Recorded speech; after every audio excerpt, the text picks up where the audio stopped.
D'après l'évangile de Marc, chapitre 9, versets 2 à 10. Jésus marchait sur les chemins avec ses amis les disciples. Il leur parlait de son Père Dieu. Il leur disait : « Votre Père du ciel vous aime. » Un jour, Jésus prit avec lui 3 de ses amis, Pierre, Jacques et Jean, et les emmena, eux, seuls, à l'écart sur une haute montagne. Peut-être voulait-il prier là-haut sur la montagne. Et il se passa alors quelque chose d'extraordinaire. Jésus fut transfiguré devant eux. Ses vêtements devinrent resplendissants. Ils se mirent à briller comme la lumière. Personne sur terre n'a jamais vu une blancheur pareille. C'était comme si la gloire de Dieu l'enveloppait. Puis, Jésus ne fut plus seul sur cette montagne. Élie leur apparut.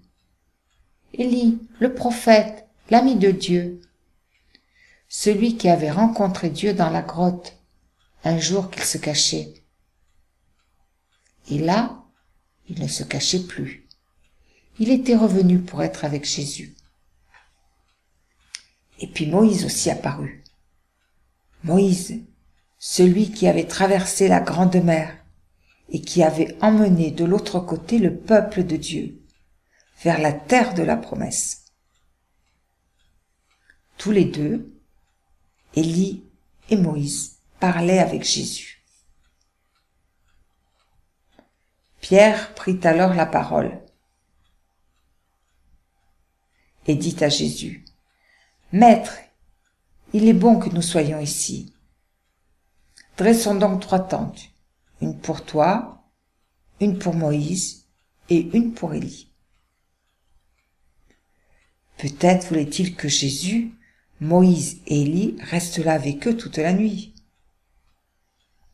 Il voulait les garder sous la tente. En fait, Pierre et ses amis avaient peur, car ils ne comprenaient pas ce qu'il se passait.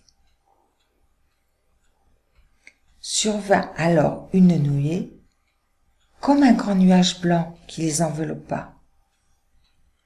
Une voix vint du ciel. Pensez-vous que c'était la voix de Dieu le Père ? Cette voix disait : « Celui-ci est mon Fils bien-aimé, écoutez-le. » Jésus, un homme sur la terre ? Jésus, le Fils de Dieu le Père ?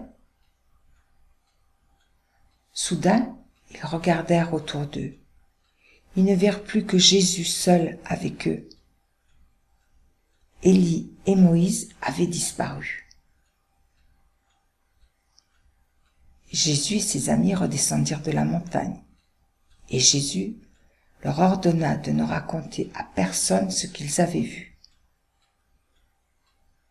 Il leur dit : « Vous pourrez le raconter plus tard, quand je serai mort et ressuscité, quand je serai vivant pour toujours. »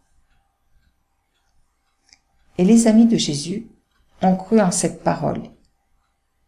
Ils ont cru que Jésus allait mourir, mais aussi ressusciter. Mais ils se demandaient comment cela allait se passer.